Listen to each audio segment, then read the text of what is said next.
Hey guys, I know people have been asking a lot of questions about my surgery for my eye and stuff coming up pretty soon, so I wanted to update everyone. I know it's been a little crazy with the holidays and like all that stuff. Excuse the voice, I'm getting over a cold right now. But as I'm gearing up for my surgery, which is coming up on January 6th, so just about a week away, a little bit over that. I had to go in get some tests done, so they have to do an EKG as well as some blood tests and things like that, just to make sure that my body's good enough. There's nothing else that's going on that's going to hinder the operation or anything like that. So they give me this fun little bag with fun little goodies inside, which are really just instructions on what to do before I go in for the surgery. So I took my order in today, got my labs and stuff done, and then I had another little hiccup, which turned out to be okay. But basically, I had to spend 4 or 5 hours in the hospital today because of that. It came back when they tested my blood that I had a high potassium level. And so they called me back in, had to drive back down there. Um, they had to hook me up to some stuff, monitor me for a little bit, um, and then rerun everything. EKG was fine, but they reran everything, and my potassium levels weren't quite as high as they originally came across. So it was a little bit of an error in something that can happen in the blood tests, where basically sometimes the blood cells can be compromised during the blood test. They can burst open and cause a false positive with high potassium levels. So my potassium was a little bit high, but basically they gave me a drink that just tasted like water with um, sand mixed into it. So sand water is really all it tasted like.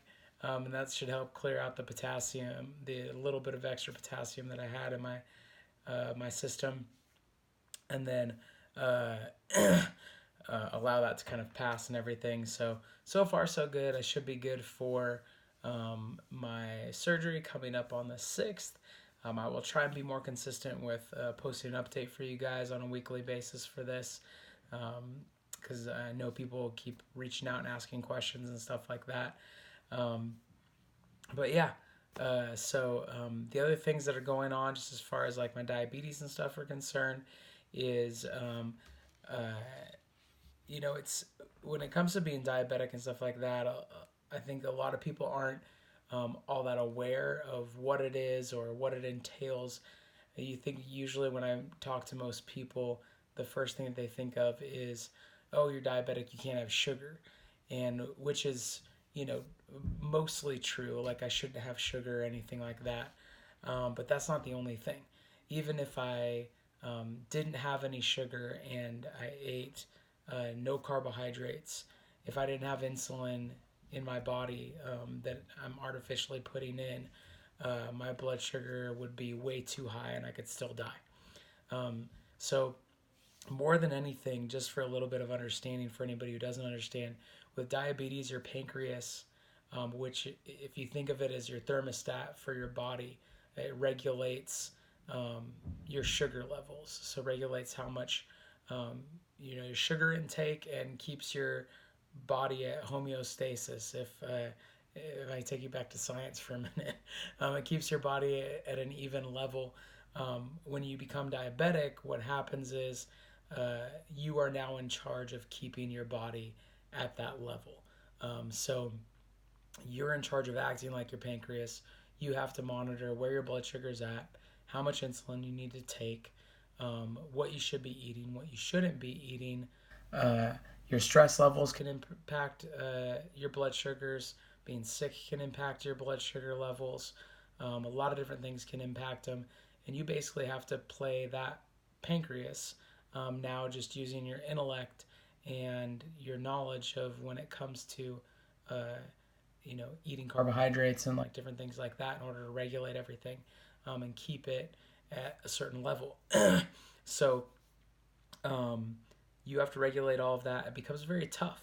It's very tough physically and mentally, It's also very tough, just emotionally too, because as being a diabetic and seeing everybody else around you just kind of eating whatever they want, um, or being able to do what they want and stuff like that, you do sometimes feel like an outcast, and you do sometimes feel like um, you're different than everybody else because you are. You don't have the same liberties that everyone else has, and when it comes to holidays and stuff like that, you're not able to just grab a slice of pie or do anything like that. You've got to come up with something else that you can have. So, for instance, like for these holidays, I had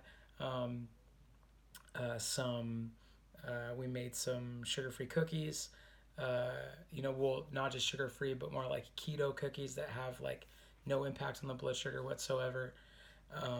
And then I would maybe have some like berries because those are very low uh, glycemic index type fruit that aren't going to spike your blood sugar levels, things like that. So you have to be creative.